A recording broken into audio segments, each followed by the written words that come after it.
রহস্যময় পৃথিবীতে রহস্যের কোনো শেষ নেই। সময়ের সাথে সাথে মানুষ তৈরি করেছে অসাধারণ স্থাপত্যশৈলী। অনেক স্থাপত্য যেগুলো পৃথিবীর সপ্তম আশ্চর্য হিসেবে নির্বাচন করা হয়েছে। American society of civil engineers আধুনিক বিশ্বের 5টি সপ্তম আশ্চর্য নির্বাচন করেছে। প্রকৌশলগত বিস্ময় যা পৃথিবীর মানুষের আশ্চর্যজনক বৈশিষ্ট্যর নির্মাণের ক্ষমতা উদাহরণ দেয়। আধুনিক বিশ্বের এই 5টি আশ্চর্যের মধ্য দিয়ে নিয়ে যাবে এবং প্রতিটি বিস্ময় এবং এর প্রভাব বর্ণনা করবে। এমনই 5টি আশ্চর্য নিয়ে আজকের এই ভিডিও। প্রথম আশ্চর্য হলো চ্যানেল টানেল। 1994 সালে এটি খোলা হয়। চ্যানেল টানেল হলো ইংলিশ চ্যানেলের নিচে একটি টানেল, যা যুক্তরাজ্যর ফোকস্টোনকে ফ্রান্সের কোকেলেসের সাথে সংযুক্ত করে।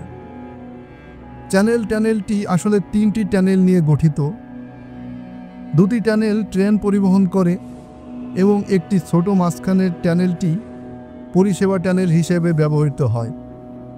চ্যানেল টানেলটি 50 কিলোমিটার দীর্ঘ, যার মধ্যে 24 মাইল পানির নিচে অবস্থিত। দ্বিতীয় আশ্চর্য হল সিএন টাওয়ার। কানাডার অন্টারিওর টরন্টোতে অবস্থিত সিএন টাওয়ার হল একটি টেলিযোগাযোগ টাওয়ার, যা 1976 সালে কানাডিয়ান ন্যাশনাল রেলওয়ে দ্বারা নির্মিত হয়েছিল। 2012 সালের হিসাব অনুযায়ী সিএন টাওয়ার 1815 ফুট উচ্চতায় বিশ্বের 3য় বৃহত্তম টাওয়ার। সিএন টাওয়ার টরন্টো অঞ্চল জুড়ে টেলিভিশন, রেডিও, ওয়্যারলেস সিগন্যাল সম্প্রচার করে। বিশ্বের 3য় আশ্চর্য হল empire state building.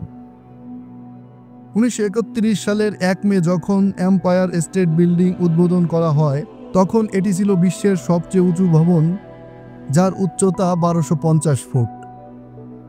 Empire state building new York সিটির একটি আইকন হয়ে ওঠে এবং অসম্ভবকে অর্জনে মানুষের সাফল্যের প্রতীক হয়ে ওঠে।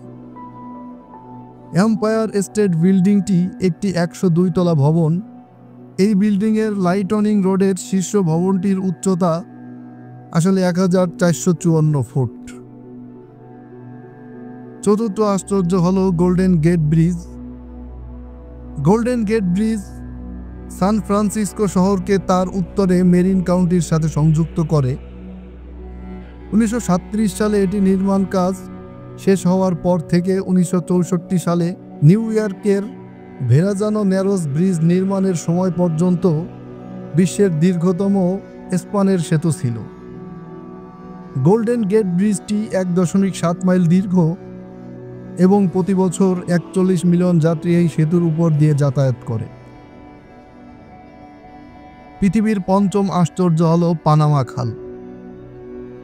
77 কিলোমিটার দীর্ঘ আন্তর্জাতিক জলপথটি পানামা খাল নামে পরিচিত, যা জাহাজগুলিকে আটলান্টিক মহাসাগর এবং প্রশান্ত মহাসাগরের মধ্যে যাতায়াতের সুযোগ করে দেয়, যার ফলে দক্ষিণ আমেরিকার দক্ষিণ প্রান্ত কেপ হর্নের চারপাশে ভ্রমণ থেকে প্রায় 8000 মাইল সাশ্রয় হয়। 1904 থেকে 1914 সাল পর্যন্ত নির্মিত পানামা খালটি একসময় মার্কিন যুক্তরাষ্ট্রের একটি অঞ্চল ছিল, যদিও এটি এখন পানামার অন্তর্গত।